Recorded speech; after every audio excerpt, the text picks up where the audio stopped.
Hi, Ed Diaz here. In today's video, we're going to learn how to use the vocoder inside the Roland Juno-DS. All right, let's get started. So in order to use the vocoder inside the Roland Juno-DS, you're going to need a cable or a mic transformer. So for my example, I am using a cable that has XLR to 1/4 inch right in here. So Roland does have these available. I'll put a link in the description, but you can also use a mic transformer. So I'm going to go ahead and hook this up to a headset mic. You can use any dynamic microphone or headset mic, but not phantom power, because the Juno-DS does not provide you with phantom power. So now that I have my cable and my mic, I'm going to hook everything up. So I'm going to plug the 1/4 inch side of the cable to the back of the Juno-DS.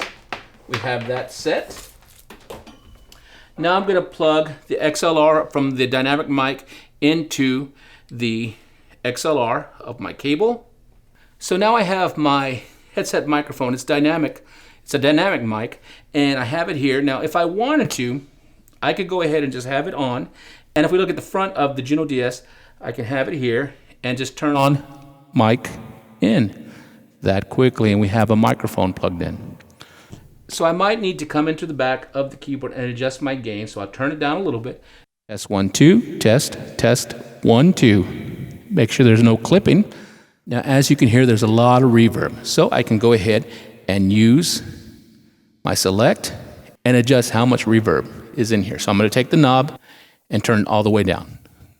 So once you adjust the gain of your mic from the back of the Juno-DS, you're pretty much set to go. So I have my mic in right here. I can control how much mic is going into the Juno-DS or no mic at all, nothing at all. So I'll bring it up. If I want to bring in some reverb, I'll go ahead and turn it up. A little bit of reverb, test 1 2, test 1 2, test. A little bit too much reverb, and bring it down. Test 1 2. Now, one of the great things about this is I can go ahead and play the keyboard simultaneously as I have the mic. So if you're doing any kind of one-man performance, you can pull it off. And of course, if you're not dripping in reverb like I am here. So test 1 2. We have both the mic and the keys going simultaneously. Okay. Now let's talk about the vocoder. If I want to use the vocoder, there's a vocoder button right at the front here. So I always make sure that my mic in is turned down first. This is a good practice to get into. Turn it down and only bring it up when you're going to use it, because it'll always be on. And that could shock you when you're playing live and kind of stir things up. So turn it down, hit the vocoder, and automatically we go to the vocoder section of the Juno-DS. Turn it up. And so what's going to happen is the Juno-DS is going to supply the synth tone, but my voice is going to give it the energy and the shape. So I'll turn it up so you can hear it now.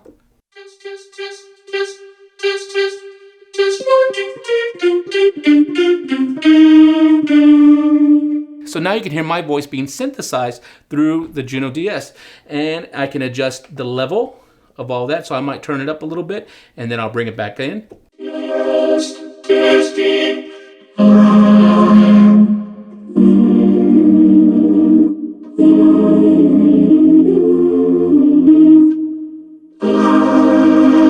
This can be a lot of fun if you have to do some background vocals. You can totally pull it off. So I'll turn it back up.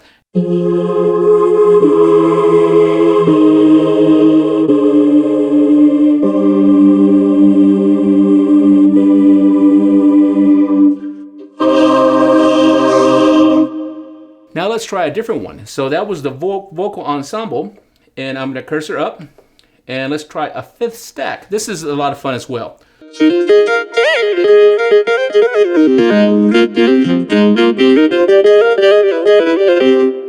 lot of fun. Let me take off some of that reverb.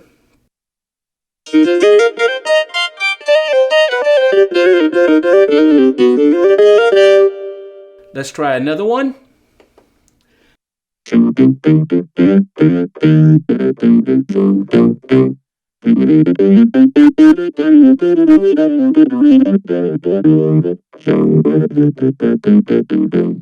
So a lot of fun there. So we can go ahead and have a lot of fun. And there's other different vocal effects you can use. I encourage you to go through these, have some fun, listen to them, and remember the ones you like to use. You can totally pull these off live.